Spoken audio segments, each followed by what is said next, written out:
Այսօր ամփոփվում է վարչապետ Փաշինյանի այցը Բեռլին։ Երեք ստորագրված ռազմավարական գործընկերությունից հետո տրված մամուլի ասուլիսի ժամանակ Փաշինյանը եւ կանցլեր Մերցը պատասխանեցին գերմանացի եւ հայ լրագրողների հարցերին։ Կանցլեր Մերցը հայտարարեց հաջորդ տարվա մայիսին Եվրոպական քաղաքական համայնքի գագաթնաժողովին Հայաստան այցելելու մտադրության մասին։ Շնորհավորեց խաղաղության համաձայնագրի շուրջ համաձայնության առթիվ, հայտնեց, որ համագործակցություն է ընթանում տարբեր ոլորտներում, իբրև գործնական արդյունք նշելով, որ Երևանում կբացվի Գյոթե ինստիտուտ, Գերմանիայում Թումո կենտրոններ։ Այսօր այս իմաստով, այս համատեքստում մենք ստորագրեցինք Գերմանիայի եւ Հայաստանի միջև երկկողմ գործընկերության ռազմավարական օրագարկի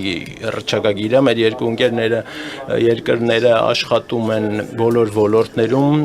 Երևանում կբացվի Գյոթե ինստիտուտ, բուհերն են համագործակցում քաղաքները եւ ուրախ եմ, որ այս պահին Գերմանիայում բացվում է մի քանի Թումո կենտրոններ, որտեղ երիտասարդները ստեղծագործական եղանակով ճանաչում են նորարար տեխնոլոգիաները։ Ինտենսիվացրել ենք նաեւ մեր հարաբերությունները տնտեսական ոլորտում, գերմանական ընկերությունները մեծացնում են իրենց հետաքրքրությունը Հայաստանի նկատմամբ, քանի որ տարածաշրջանը եւ Հայաստանը կարեւոր են Ասիայի եւ Եվրոպայի միջեւ որպես հանգուցային կետ։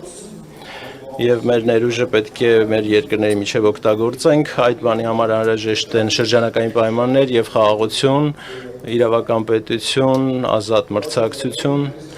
Գերմանական ընկերությունները, ինչպես դες ասեցի, նրանք հայտնի են, որ մեծ ներդրում կատարելուց առաջ շատ հիմնավին ուսումնասիրում են այդ վայրը,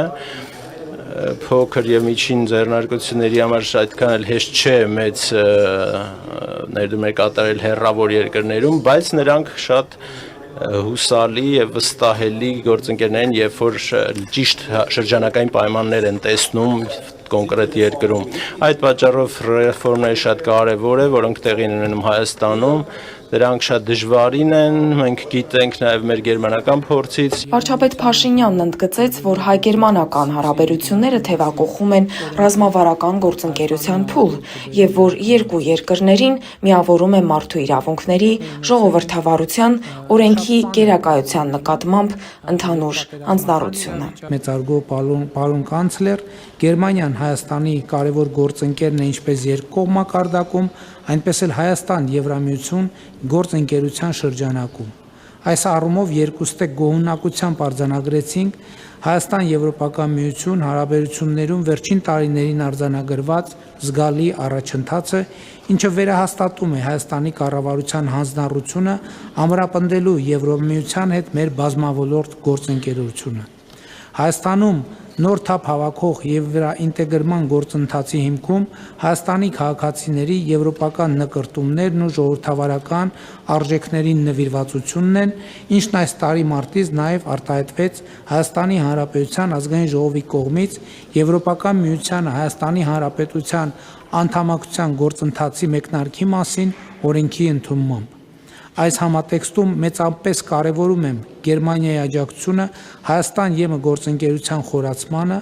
ակնկալելով շարունակական քաղաքական աջակցություն դեպի Եվրամիություն տանող բարդ եւ երկարատև ճանապարհին։ Վարչապետ Փաշինյանը Բեռլինում այցելեց նաև Գերմանիայի առևտրի եւ արդյունաբերության պալատ, հանդիպեց գերմանացի մի խումբ գործարարների եւ տնտեսական միավորումների ներկայացուցիչների հետ։ Գերմանական Արևելյան գործարար ասոցիացիայի գլխավոր տնօրեն Միքայել Հարմսը նշեց, որ գերմանացի գործարարները հետաքրքրված են Հայաստանի հետ համագործակցությամբ եւ որ հանդիպումը լավ հնարավորություն է ծանոթանալու առկա հնարավորություններին եւ հեռանկարներին։ Իր խոսքում վարչապետ Փաշինյանն ընդգծեց, որ Հայաստանի կառավարությունը շահագրգռված է Գերմանիայի հետ տնտեսական կապերի հետևողական զարգացմամբ եւ ընդլայնմամբ, հավելելով, որ վերջին շրջանում արձանագրվել է առևտրաշրջանառության ծավալների դրական դինամիկա։ Նիկոլ Փաշինյանն անդրադարձել է մեր երկրում բիզնես միջավայրի բարելավման նպատակով իրականացվող բարեփոխումներին,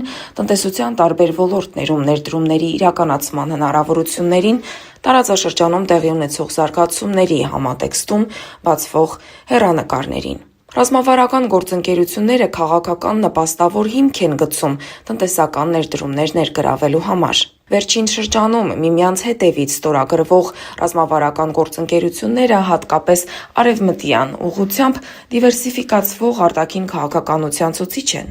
բայց հարցեր են ծագում նաև դրանց արդյունավետ իմպլեմենտացիայի վերաբերյալ։